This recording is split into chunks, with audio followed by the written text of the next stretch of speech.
بسم اللہ الرحمن الرحیم۔ السلام علیکم عزیز طلبہ، امید ہے آپ خیریت سے ہوں گے اور اردو کے لیکچر سن رہے ہوں گے، باقاعدگی سے تیاری بھی کر رہے ہوں گے۔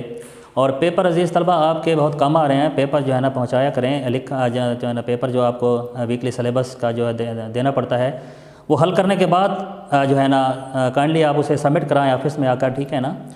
تو جب تک آپ پیپر نہیں دیں گے تیاری کیسے ہوگی؟ آپ کا پتہ کیسے چلے گا کہ آپ تیاری کر رہے ہیں، کیسے کر رہے ہیں، کیسی ہو رہی تیاری؟ تو آپ کو چیک کر کے مارکنگ کر کے جو ہے نا آپ کو واپس بھی ملیں گے اور ملتے رہے ہیں آپ لوگوں کو۔ تو عزیز طلبہ، آج ہم 10th کلاس سے جو ہے نا حصہ غزل سے جو ہے نا شروع کرتے ہیں۔ حصہ غزل جو ہے نا پہلی غزل ہے ہمارے سمارٹ سلیبس میں حسرت موہانی کی غزل ہے ہمارے پاس پہلی۔ مصیبت بھی راحت فضا ہو گئی ہے، تیری آرزو رہنما ہو گئی ہے۔ عزیز طلبہ، غزل جو ہے نا کہ لغوی معنی جو ہے نا عورتوں سے باتیں کرنا، عورتوں کی باتیں کرنا، حسن و جمال کی ان کے باتیں کرنا۔ بہرحال ایک جگہ اور بھی ہے کہ ہرن کے منہ سے جو دردناک چیخ نکلتی ہے اسے بھی غزل کہتے ہیں۔ الطاف حسین علی کہتے ہیں کہ محبت کا دائرہ جو ہے نا وہ وسیع ہے، اسے صرف عورت تک محدود نہیں رکھنا چاہیے، بلکہ انسان کو انسان سے محبت ہو سکتی ہے، اپنے ملک کو قوم سے محبت ہو سکتی ہے، جو اس کے علاوہ اس سے بڑھ کر جو ہے نا خدا سے بھی محبت ہوتی ہے، نبی سے بھی محبت ہوتی ہے، تو اس کا دائرہ جو ہے نا بہت زیادہ وسیع ہے۔ تو بہرحال غزل ہے ہمارے پاس حسرت موہانی کی پہلی۔ ہم دیکھ لیتے ہیں پہلے حسرت موہانی کو، کیونکہ شاعر کا تعارف جب دیکھیں گے شاعر کے احساسات اور جذبات سمجھیں گے، کیونکہ کسی بھی شاعر کی شاعری کی تشریح کرتے ہوئے اس کے احساسات، اس کے جذبات، اس کے حالات کا پتہ ہونا چاہیے کہ اس کے زندگی کے حالات کیسے گزرے ہیں، اس کے جذبات کیسے ہیں، احساسات کہتے ہیں۔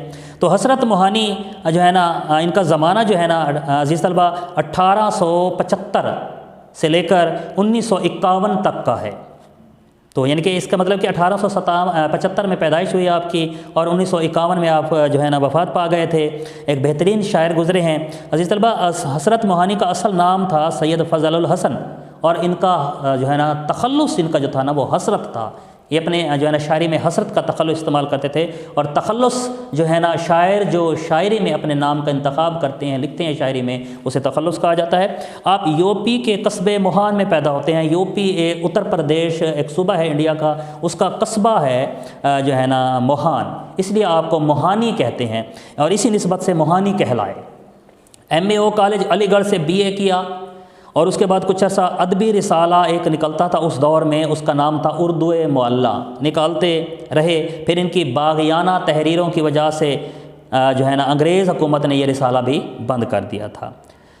جو کچھ ایسی تحریریں لکھتے تھے جو انگریزوں کو ناپسند تھیں، تو انہوں نے جو ہے نا اس کا رسالہ یہ بند کر دیا۔ حسرت موہانی تحریک آزادی کے اہم رہنما تھے، تحریک آزادی پاکستان کے لیے، تو وہ اس میں جو ہے آپ ایک اہم رکن تھے، اہم جو ہے نا حصہ تھے، اس کے ممبر تھے، اور برطانوی سامراج کی مخالفت کی وجہ سے انہیں طویل عرصے تک قید و بند کی صعوبتیں برداشت کرنا پڑیں، تکلیفیں برداشت کرنا پڑیں۔ ان کے اس وجہ سے تحریک آزادی کے جو آپ اہم رہنما تھے، تو مخالفت کی انگریزوں کی، تو وہ اس کے جو ہے نا مخالفت کرنے پر آپ کو کافی عرصہ، طویل عرصے تک، ایک لمبے عرصے تک آپ کو جو ہے نا جیل میں بھی رہنا پڑا۔ اسی زمانے میں قید بامشقت جو ہوتی تھی نا، جب قید کیا جاتا تھا تو کام لیا جاتا تھا، اور وہ کام جو تھا نا انتہائی سخت ہوتا تھا، تکلیف دہ ہوتا تھا۔ روزانہ 1 من گیہوں دستی چکی پر پیسنا پڑتی تھی، 1 من یعنی کہ 40 کلو دانے جو ہے نا دستی چکی پر، ہاتھ والی چکی پر جو ہے نا پیسنا پڑتی تھی۔ وہ جو گول گول ہاتھ میں چکی ہوتی تھی کسی زمانے میں، اب تو جو ہے نا ٹیکنالوجی آ چکی ہے، لائٹ پر جو ہے نا بجلی پر جو چلتی ہیں چکیاں، دانے پیسے جاتے ہیں، پہلے جو ہے نا اسی طرح پیسے جاتے تھے۔ حسرت موہانی کا یہ شعر اسی زمانے کا ہے جب آپ جیل میں تھے، تو انہوں نے یہ شعر لکھا کہ ہے مشق سخن جاری چکی کی مشقت بھی، اور ایک طرفہ تماشا ہے حسرت کی طبیعت بھی۔ تو 1946 میں جو ہے نا وہ مسلم لیگ کے ٹکٹ پر مجلس قانون ساز کے رکن بھی منتخب ہوتے ہیں۔ قیام پاکستان کے بعد وہ پھر بھارت میں مقیم رہتے ہیں، اور وہیں پر بھارتی پارلیمنٹ میں ہمیشہ کلمہ حق بلند کرتے رہے، وہیں پر رہے، یعنی کہ 47 میں پاکستان میں نہ آئے بلکہ وہیں پر ہی رہے۔ حسرت موہانی بنیادی طور پر غزل کے شاعر ہیں بھائی، عشق و عاشقی کے جذبات ان کی غزل میں بہت نمایاں ہیں، اور اس کا بنیادی عنصر تغزل ہے، اس لیے انہیں رئیس المتغزلین بھی کہا جاتا ہے، کہ غزل کہنے کے بادشاہ، رئیس المتغزلین، غزل کہنے کے بادشاہ۔ حسرت اعلیٰ پائے کے غزل گو ہونے کے ساتھ ساتھ اعلیٰ پائے کے بڑے اعلیٰ شاعر تھے، غزل کرنے کے، کہنے کے۔ انتقاد ادبیات میں بھی دست رکھتے تھے اور اس کے بعد زبان و بیان کی باریکیوں سے بھی خوب واقف تھے، ان کے ہر قسم کی زبان پر عبور حاصل تھا، خاص طور پر اردو زبان پر۔ انہوں نے دیوان غالب کی شرح بھی لکھی اور جو ہے نا ان کی تصانیف میں نکات سخن، انتخاب سخن، مشاہدات زنداں اور اس کے بعد کلیات حسرت موہانی اور انتخاب اردو معلیٰ، یہ ان کی جو ہے نا کتابیں تھیں۔ اب ہم اس کی ذرا شاعری کی طرف آتے ہیں عزیز طلبہ۔ شاعری میں ان کا پہلا شعر ہے، مصیبت بھی راحت فضا ہو گئی ہے، تیری آرزو رہنما ہو گئی ہے۔ تو مصیبت جو ہے نا تکلیف، مشکل الفاظ کی معنی دیکھیں کہ مصیبت تکلیف جو ہے نا وہ راحت فضا ہو گئی ہے۔ راحت فضا مطلب یہ ہے کہ خوشی کو بڑھانے والی ہو گئی ہے، اور تیری آرزو، تیری خواہش رہنما ہو گئی ہے، میری رہبر ہو گئی ہے اور میری رہنما ہو گئی ہے، مجھے راستہ بتانے والی ہے، تیری آرزو تیری محبت۔ مفہوم کی طرف آتے ہیں کہ عاشق کو محبوب کی طرف سے ملنے والی ہر تکلیف خوشی کو بڑھانے کا سبب بن گئی ہے۔ دل میں محبوب کی چاہت کا پیدا ہونا ہر عاشق کے لیے رہنمائی ثابت ہوتا ہے۔ اصل میں شاعر جو ہے نا وہ مصیبت کو مصیبت خیال نہیں کر رہے، کیونکہ وہ جو ہے نا اس نے ایک منزل کا تعین کیا ہے کہ تیری آرزو، مجھے تجھے پانے کی چاہت میں مجھے جتنی بھی مشکلات ہیں آئی ہیں راستے میں یا آئیں گی، تو وہ کہتے ہیں کہ میرے لیے مشکلات نہیں ہیں بلکہ یہ میری خوشی کے بڑھانے کا سبب ہے۔ میری خوشی اور بڑھ جاتی ہے کہ میں محبوب کے پانے میں اتنی مشکلات جو ہے نا مجھے آ رہی ہیں، اور وہ مشکلات اس کے لیے مشکلات نہیں ہیں۔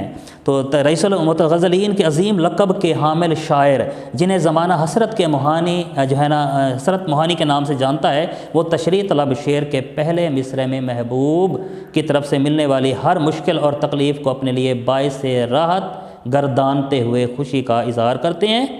حضرت اپنے محبوب سے مخاطب ہیں کیا کہ اے محبوب، جب سے تمہارا اور میرا تعلق شروع ہوا ہے۔ اب یہ محبوب اس کا کوئی بھی ہو سکتا ہے، شاعر کا خدا کی ذات بھی ہو سکتی ہے، حقیقی جو ہے نا شاعری کی طرف اگر آئیں تو حقیقی عشق کی طرف آئیں تو جب سے تمہارا اور میرا تعلق شروع ہوا ہے، مصائب کا ایک نہ ختم ہونے والا سلسلہ شروع ہو گیا ہے۔ لیکن یہ مصائب، لیکن یہ تکلیفیں میرے لیے بہت جو ہے نا میرے لیے ہمت شکنی کی بجائے یہ تکلیفیں انسان کی ہمت کو جو ہے نا کم کر دیتی ہیں، لیکن یہاں پر شاعر کی ہمت اور بڑھا رہی ہیں۔ یہ تکلیفیں خوشی کا باعث ہو رہی ہیں کیونکہ یہ میرا ہر دکھ جو ہے نا راحت میں بدل رہا ہے، میرا ہر دکھ راحت میں بدل رہا ہے۔ دوسرے مصرعے میں شاعر کہتے ہیں کہ محبوب کے عشق کو اپنے لیے رہبر، قائد اور رہنما قرار دے کر خراج تحسین پیش کر رہے ہیں۔ کیسے کہ جب سے دل میں محبوب کی چاہت پیدا ہو گئی ہے، وہ چاہت زندگی کے معاملات میں رہنمائی کا کردار ادا کر رہی ہے۔ تو اس لیے جو ہے نا شاعر جو ہے نا یہاں پر خوش ہیں اس بات پر کہ وہ جو ہے نا محبوب کی جو ہے نا خواہش جو ہے نا اس کو مزید جو ہے نا دگنا کر رہی ہے۔ آگے پھر وہ کہتے ہیں کہ جو ہے نا محبوب کی چاہت راحت میں بدل چکی ہے، محبوب کی ہر ادا کو ادا کرنے کا جذبہ پروان چڑھتا جا رہا ہے، اس لیے شاعر کے لیے محبوب کی محبت، آرزو، خواہش اور تمنا ایک رہنما کے طور پر چل رہی ہے۔ یہاں پر ایک حوالے کا شعر ہے، دیکھیں ذرا بیٹے کہ سارے عشاق کے لیے انجم، عشاق عاشق کی جمع ہے، انجم ایک شاعر کا نام ہے، سارے عشاق کے لیے انجم، رہبر و رہنما تیری خواہش، رہبر و رہنما تیری خواہش۔ آگے شعر نمبر 2 دیکھیں کہ یہ وہ راستہ ہے دیار وفا کا، غزل کا دوسرا شعر ہے جس کی ہم تشریح کریں گے۔ یہ ذرا شعر دیکھیں کہ یہ وہ راستہ ہے دیار وفا کا جہاں باد سرسر صبا ہو گئی ہے۔ اب یہ وہ راستہ ہے، کون سا؟ محبوب کا راستہ، محبوب کے گھر کا راستہ۔ یہ وہ راستہ ہے دیار وفا، دیار وفا کہتے ہیں وفا کے دیس کا، یہاں پر وفا ملتی ہے، وفا کے بدلے وفا ملتی ہے۔ اکثر آپ نے پڑھا ہے کہ جو ہے نا وفا کے بدلے بے وفائی ملتی ہے، سنا ہے، کیونکہ محبوب ہمیشہ سنگ دل اور جو ہے نا ظالم رہا ہے، لیکن یہاں پر حسرت موہانی کا جو محبوب ہے وہ سنگ دل اور ظالم نہیں ہے، بلکہ وہ یہاں پر اس کو وفا کے بدلے وفا مل رہی ہے۔ جہاں باد سرسر صبا ہو گئی ہے، جہاں باد سرسر، باد سرسر، سرسر کہتے ہیں تیز کو، آندھی کو، سخت گرم لو کو، باد سرسر تیز ہوا یعنی کہ گرم آندھی مراد یہاں پر لیں گے، اور صبا ہو گئی ہے، صبا یعنی کہ میٹھی اور ٹھنڈی ہوا، صبح کے وقت جو یعنی کہ ٹھنڈی ہوا ہوتی ہے اسے صبا کہتے ہیں۔ مفہوم ہے کہ وفا کے دیس میں نقش محبوب پر چلنا ہر عاشق کی دلی مراد ہوتی ہے، اس مقام پر باد سرسر بھی عاشق کے لیے باد صبا بن جاتی ہے۔ تشریح کی طرف آتے ہیں کہ تشریح طلب شعر میں شاعر عشاق کے لیے ایک بنیادی قاعدہ اور دستور بیان کرتے ہیں کہ ہر عاشق کے لیے دیار وفا کا مقام جو ہے نا بلند اور بالا ہوتا ہے۔ دیار وفا کا یعنی کہ وفا کی راہ کا، محبوب کے یعنی کہ پاس جانے کا یا وفا کے محبت کا جو راستہ ہوتا ہے یا اس کے گھر ہوتا ہے، یعنی کہ وہ اس کے لیے بلند و بالا ہوتا ہے۔ وہ اس وفا کے دیس میں نقش محبوب پر چلنا ہی زندگی سمجھتا ہے، ٹھیک ہے، اور اس کے لیے محبوب کا اٹھنا بیٹھنا اور چلنا یعنی کہ ایک مشل راہ ٹھہرتا ہے اس کے لیے۔ وہ محبوب کی گلی میں محبوب کے ایک ایک انداز کو بھی نظر انداز نہیں کرنا چاہتا، کیوں کہ جب عشق سکھاتا ہے آداب خود آگاہی، کھلتے ہیں غلاموں پر پھر اسرار شہنشاہی، اسرار شہنشاہی، یعنی کہ جب عشق سکھاتا ہے آداب خود آگاہی، یعنی کہ عشق سکھا دیتا ہے انسان کو، اپنے آگاہ کرتا ہے اپنے آپ سے، خود سے آگاہ کرتا ہے کہ انسان کیا ہے، انسان کی پہچان، انسان کو انسان سے پہچان ہو جاتی ہے، تو پھر غلاموں پر بھی راز کھل جاتے ہیں شہنشاہی کے، بادشاہت کے۔ بہرحال ہم اپنے شعر کی طرف آتے ہیں، یہ حوالے کا شعر تھا۔ دوسرے مصرے میں شاعر کہتے ہیں کہ عشق کا راستہ بڑا کٹھن ہوتا ہے، یہ وہ راستہ ہے دیار وفا کا جہاں بعد سرسر صبا ہو گئی ہے۔ عشق کا راستہ ویسے تو کٹھن ہوتا ہے، قدم قدم پر آزمائشیں منتظر ہوتی ہیں، لیکن اس راستے کا جو ہے نا راز ہی عزم صمیم بن کر چلتا ہے۔ اور اس کے بعد وہ کہتے ہیں کہ اس کے لیے راستے کی کوئی تکلیف، کوئی دکھ پریشانی کا باعث نہیں ٹھہرتا، زمانہ اس کے استقلال کو ہلا نہیں سکتا، وہ جذبے صادق ہوں سچے ہوں تو منزل بھی مل جاتی ہے۔ اس لیے شاعر کہتے ہیں کہ میرے لیے تو کوچہ محبوب یعنی کہ محبوب کا گھر، محبوب کا اس کے لیے بعد سرسر اس کی صبا ہو گئی ہے، زمانے کا ہر تھپیڑا عاشق کے لیے گال کو مزید حسن آمیز کر دیتا ہے۔ بقول شاعر کہ وہ مزہ دیا تڑپ نے کہ یہ آرزو ہے یارب، میرے دونوں پہلوؤں میں دل بے قرار ہوتا۔ شعر نمبر 3 کو ذرا دیکھتے ہیں کہ میں درماندہ ہوں اس بارگاہ عطا کا، گنہگار ہوں ایک خطا ہو گئی ہے۔ تو شاعر کہتے ہیں کہ میں درماندہ ہوں اس بارگاہ عطا کا، گنہگار ہوں ایک خطا ہو گئی ہے۔ تو شاعر کا یہاں پر ہم دیکھتے ہیں کہ جو ہے نا مشکل الفاظ میں نہیں دیکھ لیتے ہیں کہ درماندہ ہوں میں ٹھکرایا ہوا ہوں، مصیبت زدہ ہوں، اس بارگاہ عطا کا مطلب ہے کہ وہ اللہ تعالیٰ کی بارگاہ جہاں سے سب کچھ ملتا ہے، عطا سب کچھ ملتا ہے، یعنی کہ جو کہ حقیقی عطا کرنے والا ہے، گنہگار غلطی کرنے والا، گنہگار ہوں ایک خطا ہو گئی ہے، ایک غلطی ہو گئی ہے۔ مفہوم کی طرف آتے ہیں، میں ایک مصیبت زدہ اور ٹھکرایا ہوا انسان ہوں، مجھے جو کچھ بھی ملا ہے اسی کی بارگاہ سے ملا ہے، میں گنہگار ہوں، مجھے خطا ہو گئے مجھ سے۔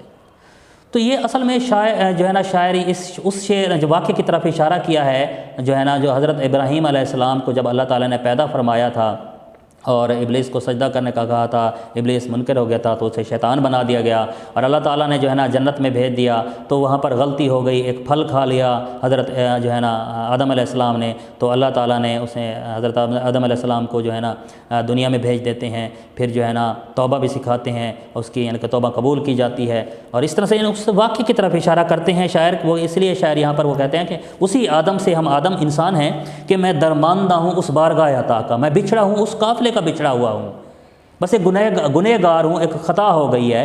مطلب کہ انسان کیا ہے، انسان اپنی خطاؤں پر جب معافی مانگ لیتا ہے، توبہ کر لیتا تو وہ انسان ہے، ٹھیک ہے نا۔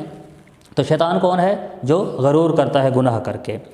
تو بہرحال تشریح ہمارے پاس اس کے بعد ہمارے پاس تشریح ہے کہ شاعر کہتے ہیں کہ اپنے گناہوں کا اعتراف کرتے ہیں کہ اے خالق تو نے ہمارے جد امجد حضرت آدم علیہ السلام کو تخلیق کیا، اسے اپنی نعمتوں سے نوازا اور فرشتوں کو اس کے حضور جھکنے کا حکم دیا، اس کی دل جوئی کے لیے حضرت حوا کو تخلیق کیا، اسے جنت بطور ٹھکانہ عطا کیا، وہاں پر حضرت آدم اور حضرت حوا سے ایک ایسی خطا ہوئی جس سے انہیں منع کیا گیا تھا، مگر جنت سے نکل جانے کا حکم ہوا اور انہیں آسمان کے بجائے زمین کا باسی بنا دیا گیا، زمین کا رہنے والا بنا دیا گیا۔ پھر وہ اپنی خطا پر نادم ہیں، شرمندہ ہیں کہ اللہ سے مغفرت کے طالب ہیں اور کہتے ہیں بقول شاعر کہ بندہ ہے گنہگار تو رحمان ہے مولا، بندے پر کرم کرنا تیری شان ہے مولا۔ اصل میں شاعر انسانی فطرت کی غم خواری کر رہے ہیں کہ گناہ اور نافرمانی کرنا اس کی عادت میں شامل ہے، کس کی؟ انسان کی، لیکن معاف کرنا اور عطا کرنا اللہ تعالیٰ کی عظیم ترین صفات ہیں۔ مولانا ظفر علی خان نے انسان کی اس فطرت اور اللہ تعالیٰ کی بے مثال فیاضی کا تذکرہ کچھ یوں کیا ہے بقول شاعر کہ سراپا معصیت میں ہوں، سراپا مغفرت وہ ہے، خطا کوش ہی روش میری، خطا پوشی ہے کام اس کا۔ تو عزیز طلبہ، آج کا جو ہے نا ہمارا لیکچر یہاں پر ختم ہوتا ہے۔ امید ہے کہ آپ کو سمجھ آ گیا ہوگا۔ آپ اس کی بھرپور تیاری کیجئے اور جو ہے نا ویکلی ٹیسٹ دے کر جو ہے نا سبمٹ کرایا کریں یہاں پر آ کر۔ اگلے لیکچر میں ہم ملاقات کریں گے اور لیکچر دیں گے انشاءاللہ۔ اللہ تعالیٰ آپ کا حامی و ناصر رہے۔ تب تک کے لیے اللہ حافظ۔